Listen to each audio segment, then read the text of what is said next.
ahantu ushobora gusanga aya mazu haba mu gihugu imbere haba no mu mujyi wa Kigali, haba mu mujyi wa Kigali haba no mu nkengero mu zindi ntara. Ndagerageza kugenda mbarangira uko nyazi kandi ndayazi aya mazu. So ubwo rero Businge nawe ayamenyereho cyangwa se ibyo yigizaga nkana abanyarwanda be babizi ko ari ukwigiza nkana. Aya mazu rero cyambere na mbere aba azwi ku izina rya safe house. Safe houses nizo zikorerwamo biriya nari maze kubabwira. Inzu rero safe house ya mbere ni inzu iri Nyarutarama ujya kugera kuri MTN Center, kuri dodane ya mbere uvuye ku Gishushu ujya kuri MTN Center, ku ruhande rw'ibumoso hari inzu yahoze ari ya General Kayumba. Iyo nzu iri opposite side na MTN Center, ariko utaragera kuri MTN Center ni kuri dodane ya mbere mu kuboko kw'ibumoso uturuka ku Gishushu. Iyo nzu iri kumwe n'inzu ya Mugambage. Hirya yayo hari inzu ya General Kayumba ikoreramo ishuri riri international n'ubu ntibuka izina ryayo. Hirya yayo hari inzu ya Kabarebe, ndetse ituranye izo nzu zose uko zivuze zituranye n'inzu ya Samuhuza. Iyi nzu ya General Kayumba ninde utayizi ko bayigize safe house? Ninde utayizi ko ari inzu ifungirwamo? Ninde utayizi ko ari inzu ikorerwamo ari amabi yose? Yirangiye Johnston Businge azagenda yirebe.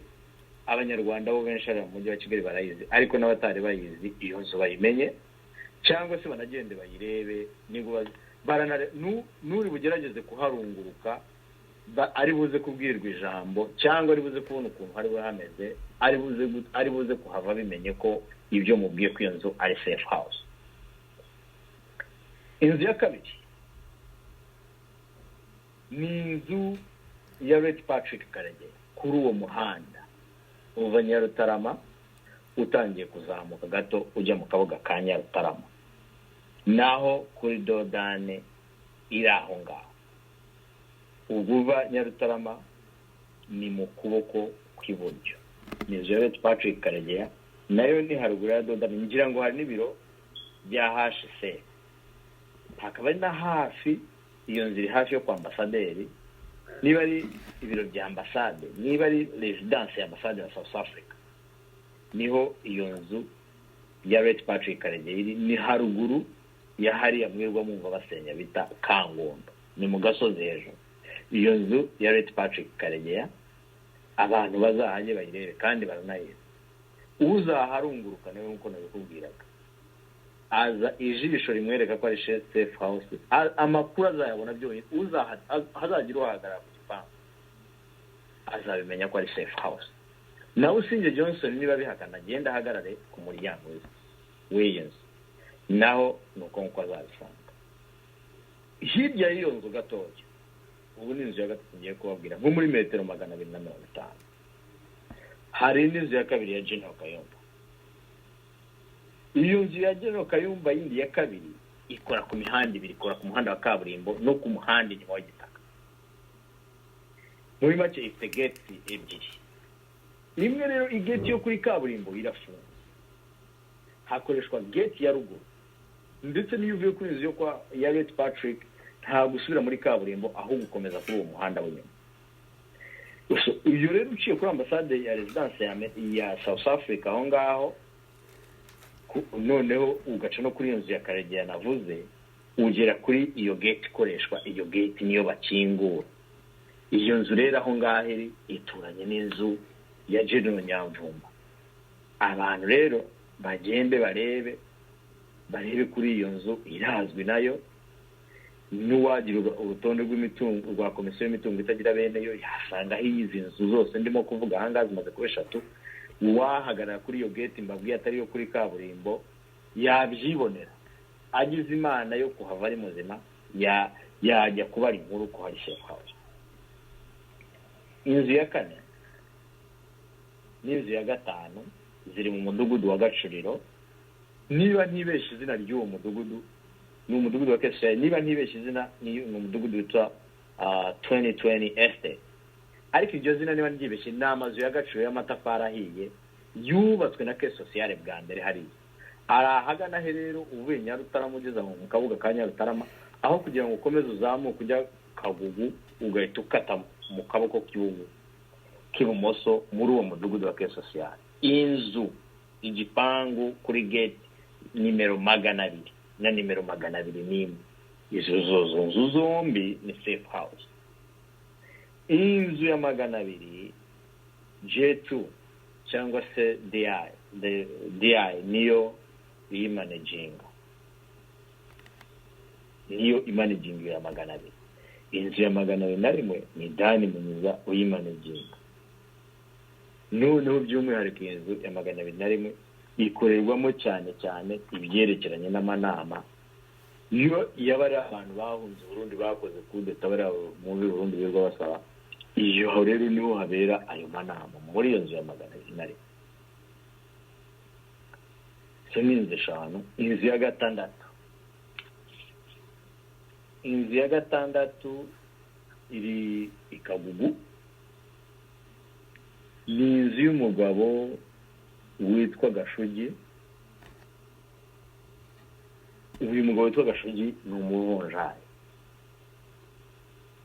ituranye na hoteli witwa Sebacuruzi. Iyi hoteli numva nyishidikanya ku izina neza, ariko iri aho ngaho haruguru Kagugu. Ntekereza ko ari Great Lakes Hotel. Iyi nzu rero yo nayo ikorerwamo ibikorwa nk'ibyo ngibyo, ariko n'inzu cumbikiramo bacumbikiramo niyo yari icumbikiwemo Raisin Officer wa Korea. So wari ukuri ibintu byo gutraininga nyine imikorere ya ngabo nababwiraga. Inzu ya karindwi, abantu bareba Far Girls School ahantu yubatse. Far Girls School ugenda ujya ku Gisozi ukarenga umudugudu wo kwa Gaposho, urenze hari inzu y'umugabo arazi, ni umugabo witwa Jean Marie, aba mu Bubiligi, afite company yo gutwara abantu njya mu taxi batiri ku kibuga cy'indege. Aho naho hari safe house ya G2 cyangwa DI. Ugakomeza uwo murongo, abantu baza uwo murongo kuva aho twahereye guhera Nyarutarama ugakomeza ukagenda n'umurongo umwe, ugakomeza ukagenda ukajya ku Gisozi haruguru yo ku Rwibutso kuri Dodani ya ruguru, kuri opposite side n'ahantu hari akaditaci ka gisirikare urenza amarembo y'Urwibutso rwa ruguru. Aho haruguru naho hari inzu ya safe house ikorerwamo ibyo bikorwa nababwiye. Inzu ya 9 iri ku kigo cya polisi uvuye Remera, uvuye Kacyiru urimo ujya ku Kinamba, urenze ku kigo cya polisi Kacyiru urimo ujya ku Kinamba, urenze gatoya ku muhanda ujya kuri Zigama CSE, umanuka mu kokuryo hari inzu nayo ni safe house. Iyi nzu irazwi n'inzu ya Sebarenze, naho nta kindi bayikora mu safe house. Inzu ya 10 ni inzu iri i Kanombe ku Gasaraba. Ku Gasaraba ku muhanda w'igitaka umanuka, abantu nibaharuka neza, ni ahantu haturanye neza n'aho umuhungu wa perezida wa Angola yagiye gusaba umugeni mu Rwanda. Aha neza rero hari safe house, hari ni safe house ituranye n'inzu yari ituwemo na Colonel Ruzibeza uriya mwumvaga ejo bundi bafungaga. Iyi ni safe house irazwi, niba ntibeshye neza ishobora kuba nyirayo niba ari Rugiramande, nyiri iyi nzu niba ari we bayikodesha, ndumva byo ntabyibuka neza, ariko iri aho ngaho. Iyi safe house nayo irazwi yo ku Gasaraba. Hari indi nzu iri mu Busanza. Mu Busanza ugiye kugera ku irimbi rya Busanza, uhagaze ahantu ku rusengero, ahantu haba haparitse amagare, iyo uhari ureba nko muri metero 200-300 ureba irimbi rya Busanza imbere yawe. Kuri urwo rusengero urukataho, noneho wamara gukata kuri urwo rusengero mu kuboko kw'iburyo ukareba imbere yawe nko muri metero 200 hari ikintu cy'igipangu kinini cya kabiri munsi y'umuhanda neza. Urwo rupangu ni safe house, ni narwo General Niyombare atuye mu uriya w'umurundi. Ahangaha niho General Niyombare atuye. Iyi nayo ni safe house, abe arabizi njirako. Ikabuga urenze Kabuga ujya Rugende, ariko ukirenga hari aho polisi ikorera gatoya. Hari ahantu ku muhanda polisi igikunda guhagarika naho yishifata abantu ko barimo bavuduka. Abantu benshi barahafatiwe, abantu benshi baba i Kigali. Umuntu polisi tarahagarika n'umuntu udakunda kugenda. Iyo harenze gato haruguru y'umuhanda hari agashyamba. Noneho kwa ugashyamba ubona ikizu gishaje. Icyo kizu ni ikizu gishaje cy'amatafari ahiye. Ni ikizu noneho iyo urenze kuri icyo kizu hirya ahantu hari ibitoki n'ako gashyamba harimo igipangu kinini udashobora kubona uri ku muhanda wa kaburimbo ko harimo inzu. Aho RDF niho ifungiye witwa Nkunda. Iyi nzu ndanayizi neza, yagurishijwe muri Cyamunara, igurishijwe n'umuwisiye bita Irakiza Elia. Irakiza Ndahigwa Eri. Uyu muwisiye yarayigurishije muri Cyamunara, igurwa na Jetu. Bayikoresha nk'iyo bayikoresha nka safe house, bayifungiyemo Nkunda. Uru rubanza rwa Gacaca Johnson Busingye Rose, uwagurishije iyi nzu Johnson Busingye Ramo, igihe yayigurishije Johnson Busingye Ramo, abaguze hangaha Johnson Busingye Ramo, niba utavuga ko atazi aha. Wenda tubwire n'abatwibutsa nuko ibintu byose, imigambi yose yo kudurumbanya Kongo n'ahandi, n'ahangaha bajya gukonsulta Rurankunda, n'ahangaha hose bicurirwa. Iruhande rw'iyo nzu nanone bahacumbikiye umusirikare, hacumbitse umusirikare wahahawe hagaca arahubaka. Uwo musirikare wahoze ari uwa Getu guhera kera. Uwo musirikare yitwa Gashaija, yahoze ari muri Getu, akaba ari na murumuna wa Mugisha Fair Construction. Iyo bavuze rero Mugisha Fair Construction mukumva n'abarumuna be n'iki, ibi byose mujye mwumva Kagame ni abantu baho ngaho.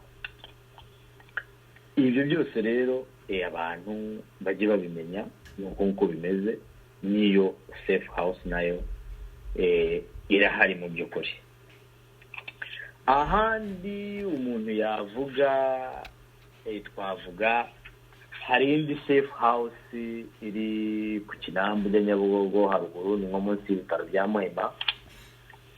Aho naho hari safe house. Usohotse mu mujyi wa Kigali ukajya nk'Icyangugu, ahitwa i Bugarama, ku muhanda ujya i Buvira n'undi ujya i Burundi, hari ahantu hari rompuwe. Aho rero munsi naho hari igipangu kirimo safe house. Ugiye Gisenyi kuri Petite Barriere, uciye ahantu neza ahantu haba hari ibimuga biba bacuruza amakara, bakunda no kwita ku gasoko k'amakara, hari inzu iri mu ntoki ibamo safe house. Izo ngizo aho ni mu mujyi wa Kigali. Noneho ukareba Bigogwe, mujya muyumva nayo. Bigogwe buriya nayo irimo ama safe house, nubwo abantu bahareba bakagira ngo ni ikigo cy'abakomanda muri ukomanda, ariko ibamo safe house. Aho rero icyo bakorera cyane bascreeningiramo abantu baba bakuwe muri Kongo, bagahitamo abajyanwa imutobo, bagahitamo n'abaguma hari. Mu bajyanwa imutobo rero haba hari abari busubizwa mu buzima busanzwe. hakaba harimo n'abandi bakoresha nk'abagide kugira ngo bajye kubarangira bakabasubiza muri Kongo bakagenda nk'abagide bakajya kugaragaza aho bene wabo babasize bari bari aho murumva ukuntu bigenda. Noneho abasigara aho ngaho irengero ryabo ntawe urizi. Iyo nayo ni safe house iri aho ngaho. Hari andi safe house menshi ari mu mujyi wa Kigali, hari za Niboyi, hari amasafe house ari hirya Cercle Sportif, hariya mu munsi ya Resedo Kigali wigiye hirya gatoya. Aho hose mu by'ukuri hari amasafe house. Ariko nanone wenda umuntu yabwira nka safe house zikomeye cyane umuntu yavuga ikani abantu bajya bahora bumva.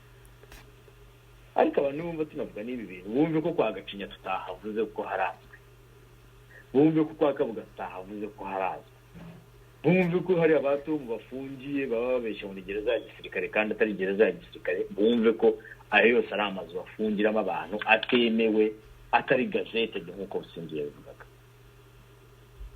Ikami ndagira ngo mbashushanyirize ikigo cya Kami, abantu baracyumva gusa ku Kami hari umuntu yabivuze Kigali abantu baratete, ariko noneho ndagira ngo mbashushanyirize abantu bumve Kami mu by'ukuri ukuntu hameze n'ukuntu hakora.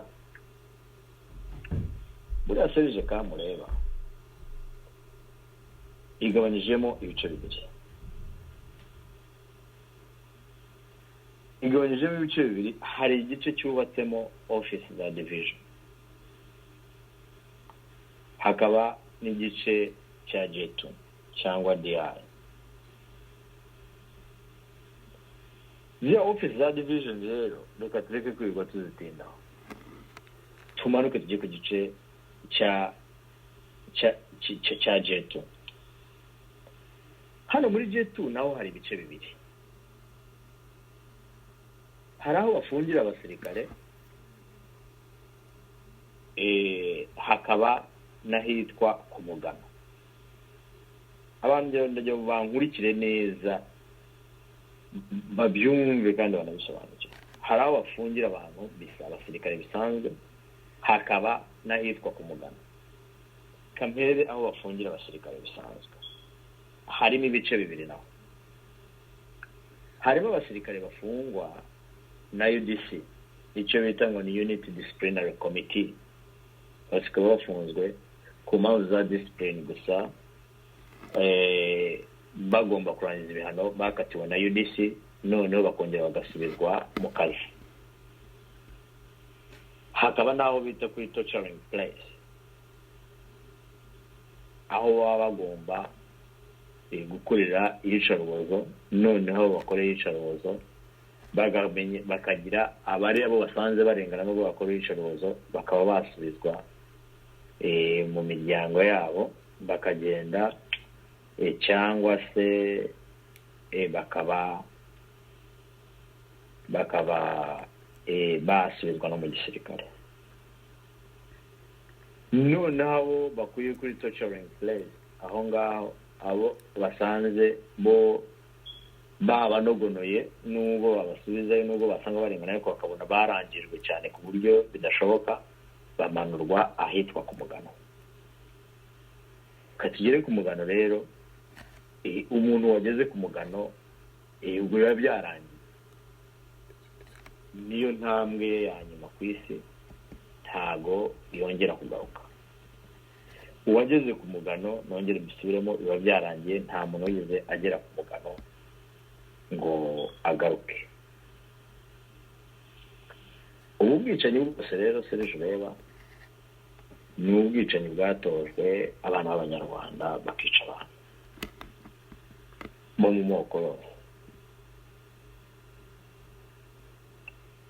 Ngira ngo abadukurikira barabizi cyangwa se barabyumva.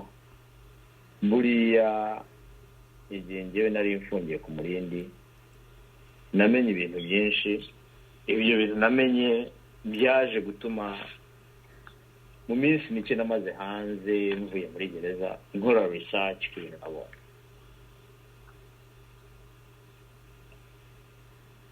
nabonye abana b'abatutsi barabatocarinze, bavuye gutocaringa ahantu nk'aha baza ari imizimu, badusanga muri gereza ari imizimu, ari abantu bo gupfa. Twabahaga icyo kwambara, twabahaga icyo kunywa, ariko tukabaha uduta dukeya, tukabaha utubuto dukeya. Bararwaye ibifu, imisatsi yaraguye, yaracuramye, bameze nk'abantu barwaye bwaki. Ibi wenda ngira ngo iyo mbivuga, Colonel Karangwa arabizi, wayoboraga military icyo gihe, nabonye ari uyobora ingabo muri Central Africa. Aribuka igihe yazanye ku murindi kwa Steli yuzuyemo abasirikare barimo nk'abasore bitwa ba Nkurunziza ari leta muri J2, harimo witwa Captain Kamana yari mukuru wa Nkurunziza, harimo Captain Frank wari Captain Frank nawe wari muri KGP, harimo abana bato b'abagogo bitwa ba Christian, bitwa Bambera, harimo n'abandi n'undi nyirango witwaga Nkusi, we yari yaranarwaye mu mutwe kubera izo kondisiyo bari barafunzwemo. So naje kubabaza, njyewe nari nzi ko ibintu bya intelligence bibamo ari amashami abamo abatutsi, ari ishami rikorerwamo abatutsi. Hekereza ukuntu umwana w'umututsi ashobora gutocaringa umwana w'umututsi mwene wabo ukomoka mu Mutara, akamwica bigeze aho ngaho, bikantangaza. Ariko naje kumenya ko buriya butegetsi bwo buryanisha abantu, ya system iryanisha abantu, aho bintroducinze n'ikindi kintu nko guhera mu mwaka wa 2010 ujya gushira indi group y'abana b'abahutu nabo babereka ko bazanye mu intelligence, ariko baje kubigisha gutocaringa no gukora amabi ku bana. Icyo cyari kigamijwe n'iki rero? Byari bigamije kugira ngo igihe bazajya bazana umututsi ari ugomba gutocaringwa no kugirirwa nabi, icyo gihe bijye bikorwa n'umuhutu. Noneho n'igihe bazana umuhutu nabwo icyo gihe bikaba byakorwa n'umututsi. Mu myumvire y'akariya gatsiko rero bakumva ko ngo akazi kabo baba bagakoze neza, mu gihe umututsi yabona ko arimo gutocaringa umuhutu akumva ko arimo akora akazi, mu gihe umuhutu nawe yaba arimo gutocaringa umututsi nawe akumva ko arimo gukora akazi. Nuko babiteguye. Mu magambo makeya rero aba umunyakibazo ibi ngibi ninde bikora? Ibi bintu bikorwa nande? Kugeza naho Attorney General agenda agahagarara imbere y'isi yose akajya kubeshya, akajya no kuvuga ibitavugwa. Ibi bintu bikorwa nande? Nabivuga manitse ukuboko ntashidikanya kandi imbere y'Imana, nuko umugambi w'ubwicanyi wo kwica bene gihugu baba abahutu baba abatutsi ni imigambi miremire ya Paul Kagame. Ni gahunda yagutse ifitwe na Paul Kagame yo kwica abantu. Iyo gahunda igashyirwa mu bikorwa n'abantu bamuri munsi, abahaye mabwiriza akabaha n'ubwo burenganzira, noneho abantu bakajya kubinonosora bakabikorera ubugororangingo, bakabishyira mu buryo bigomba gukorwa. Navuga ko hari umutima wo kudatekereza, hari umutima wo kutaba abagabo kugira ngo biyemeze. Ntihazagire n'umuntu ujya n'aho ngaho bavuge ngo babica abahutu cyangwa babica abatutsi. Ibi ni ikibazo kireba buri munyarwanda wese aho ava n'aho akagera. Abatutsi bishwe bagereka kuri General Kayumba, bashyirwa kuri Patrick Karegeya, ntabwo bagira ingano. Kandi abatangaga amabwiriza yo kujya kubica ntugire ngo ni abahutu, nta mabwiriza yatangwaga n'abatutsi bene wabo. Aya mazu rero mvuze Busingye ahakana, umunyarwanda atarakora mu nda Imana iracyamurinze, ariko nta na garanti yuko ntawe ufite assurance yuko aya mazu atazamuhekura cyangwa atazayamugarizamo umwana we cyangwa undi muvandimwe. Maze rero Serge waravuga ni ibintu bijyanye na safe houses, kubibaza Busingye ubu bibajije umuntu utari we. Ibintu bijyanye na safe houses kubibaza Shyaka Anastase, kubibaza Yusta Kayitesi no kubibaza Rwakazina n'abari abandi bagiye guhagararira u Rwanda, baba bibajije abantu batari bo, babibajije abantu batabizi cyangwa badafite umutima, kuko Busingye ntabwo yagatinyutse kuvuga amagambo nk'ariya kandi na mukuru we avuye muri the safe house. Niba ari mukuru we niba ari nawe Denis Karera sinibukane. Kaba nakwanza rero mvuga nti niba hari igihugu cyagushije ishyano, mu Rwanda twagushije ishyano. Uzumva ahandi mu bindi bihugu abaperezida baho bagira visions, bavuga ko bafite dreams. Mwumvise Martin Rosa hano muri ya mvugo ye, muri ya discours yavuga ati I have a dream. Nta muntu mu Rwanda twese tugira udreaming u Rwanda rwiza.